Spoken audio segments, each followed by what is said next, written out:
In terms of value, the Ford is miles ahead of its rivals here. The Mustang GT has the same output as Porsche's latest 911 Carrera S444 bhp, but starts at just over £50,000 less. Your £44,000 gets a BMW M4 competitor powered by a 5.0-liter V8. 0 to 62 miles per hour takes 4.3 seconds and top speed is limited to 155 miles per hour. It's not as refined, polished, well-built or composed as its more costly rivals, yet little can detract from its wealth of character. Enthusiasts will certainly never tire of the noise from its quad tailpipes.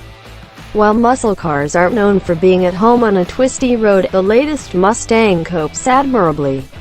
It's not the last word in delicacy, but its recently revised chassis is more controlled than ever, especially with adaptive dampers.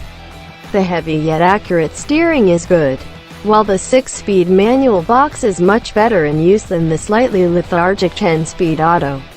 Bonus points go to the Mustang for being the only car on this list with a drag mode. The Toyota Supra's return has been a controversial one. 17 years after the much-loved MK4 Supra ended production, Toyota finally brought back the Supra name. While the internet may be in uproar over the amount of input BMW had during development, no one can deny the new Supra is an exquisite driver's car. The BMW source 3.0-liter turbocharged 6-cylinder produces a healthy 335 bhp and 500 Nm of torque. While this is quite a way off the BMW M2 Competition's 404 bhp, the Supra holds its own in the handling department against the Alpine A110 and Porsche 718 Cayman. 0 to 62 miles per hour is dealt with in just 4.3 seconds, suggesting serious performance, but as with the old car, there will surely be heaps of aftermarket performance modifications available. The interior relies heavily on BMW parts, and this brings advantages in terms of quality and infotainment technology compared to Toyota's own recent efforts. The driving experience was clearly, and rightfully, prioritized in the Supra's development, and for sheer driving thrills there's little better.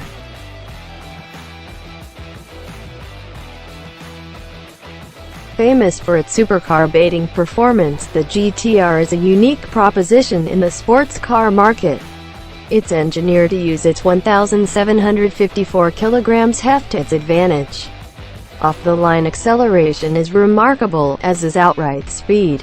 Powered by a hand-built 3.8-liter twin-turbo V6 developing 562 bhp, and with an array of driver assist systems, it's perhaps the most effortlessly quick sports car on sale. Light, fast steering and a dialed-in chassis give great agility.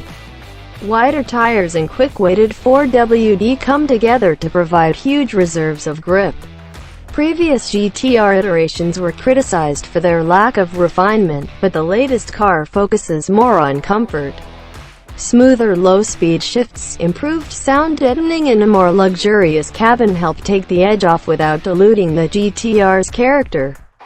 It's more usable every day, but can still do 0 to 62 miles per hour in 2.8 seconds.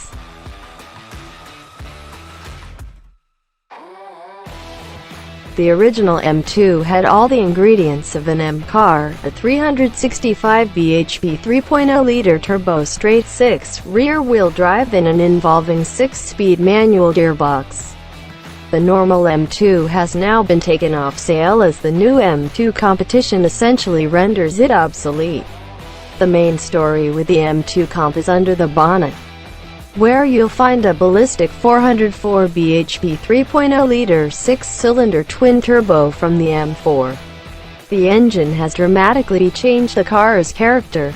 The old car felt punchy in the mid-range, but the additional turbo in the Comp helps accelerate the car harder to the red line. Despite the two turbos, the engine is responsive and feels more connected to your right foot than other recent M cars. This sensation is probably enhanced by the more natural-sounding exhaust note. Of course, it wouldn't be a proper M car without grin-inducing handling. The old M2 handled brilliantly, but the new comp's body shell has been stiffened with carbon fiber and the suspension has been strengthened but otherwise left untouched. The ride isn't as relaxed as Audi RS3's, but given the responsive chassis and incredible performance on tap, it's a small price to pay. There's ample amounts of grip, but turn the electronic aids off and the comp will happily go sideways thanks to the short wheelbase and wide track. There's also beefier brakes so you can have more fun for longer, too.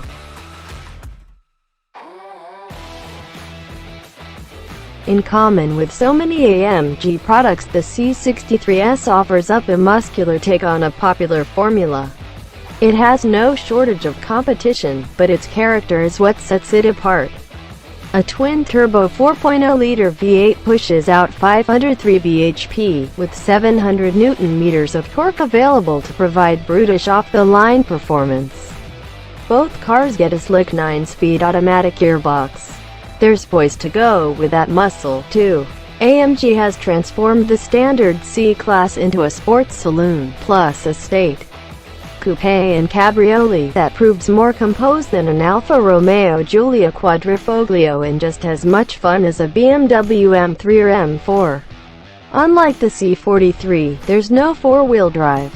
A revised 9-stage traction control system and a clever electronically controlled limited slip diff help get power to the road, while a range of driving modes allows the car to be set up for the conditions at hand.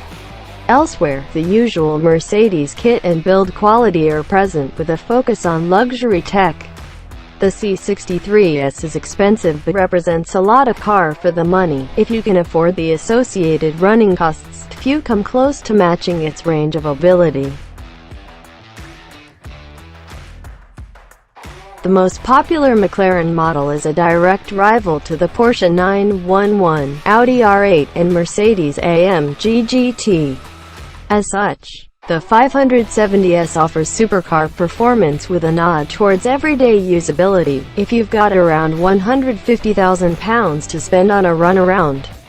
A turbocharged 3.8-liter V8 producing 562 bhp means performance is impressive with 0 to 62 miles per hour dispatched in only 3.4 seconds and a top speed of 204 miles per hour. It's connected to a great 7-speed dual-clutch gearbox, and while it doesn't sound fantastic, the engine is devastatingly effective.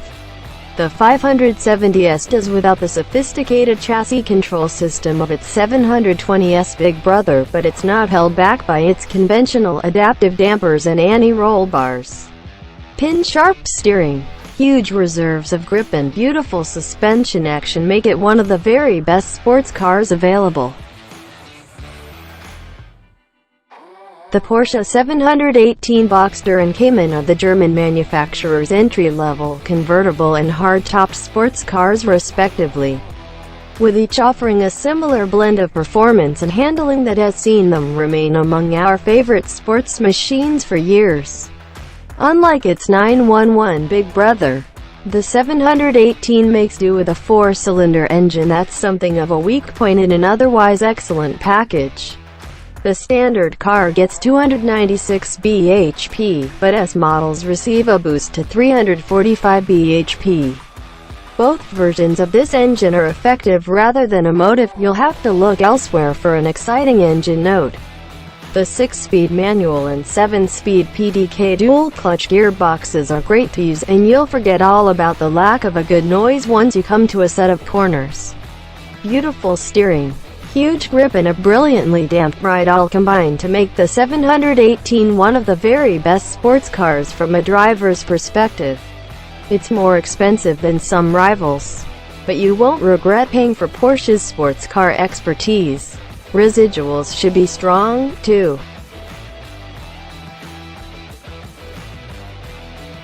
Drawing from a rich history of rear-engine sports and racing cars, the latest Alpine A110 is styled to look and feel much like the French brand's iconic 60s offering of the same name.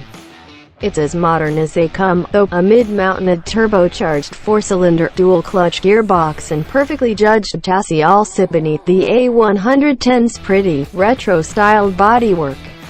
Rivals are more practical, but the Alpine stands as the best choice for Cayman drivers who want to stand out. The A110 makes 249 bhp from its 1.8-liter Renault engine. That might not sound like much in this company, but it's more than enough when the car itself weighs in at a mere 1,098 kilograms. The Alpine is just over 300 kilograms lighter than an Audi TTS, and it's this low weight that defines the driving experience. Unlike its German rivals, the A110 offers a pared-back pure drive. It flows down the road with a delicacy that can only be found in such a light car, while perfect balance, sweet steering and just a hint of roll through the suspension help inspire confidence. The Alpine is refreshingly compact too, and thanks to a great view forwards, it's very easy to place and not at all intimidating to drive.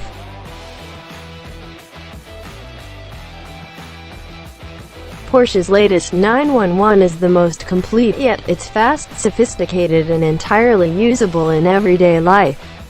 The current crop of Carrera S and 4S models is just as fast as the Carrera GTS from the previous generation and not far off the turbo from a decade ago. Such is the pace of the 911's continued evolution. There's now coupe, cabriolet and targa versions of the 992 generation to choose from, with rear and four-wheel drive configurations. Of the Carrera S and Carrera 4S make up the entirety of the 992 generation 911 range for now, but the obligatory GTS, GT3 and turbo models will arrive in due course.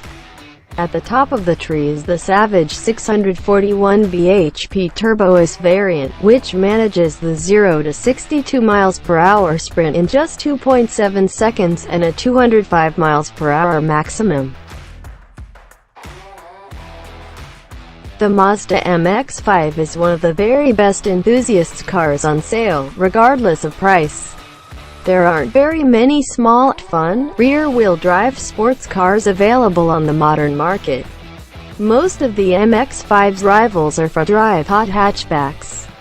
The Mazda might not be as practical an everyday proposition, but involvement behind the wheel is simply in another league. Powered by a choice of a fizzy 1.5 or 2.0-liter petrol engines, it's less about outright performance and focused more on sharp handling and enjoyment. One of the very best manual gearboxes available provides a welcome dose of engagement, while light direct steering, now adjustable for reach, gives feedback by the bucket load. Speaking of buckets, the MX-5 seats are supportive rather than incredibly figure-hugging, and the cabin is very snug. Tall occupants may struggle to get comfortable. The fabric roof can easily open and closed from the driver's seat despite its lack of electronic assistance, perfect for making the most of Britain's sporadic sunshine at a moment's notice.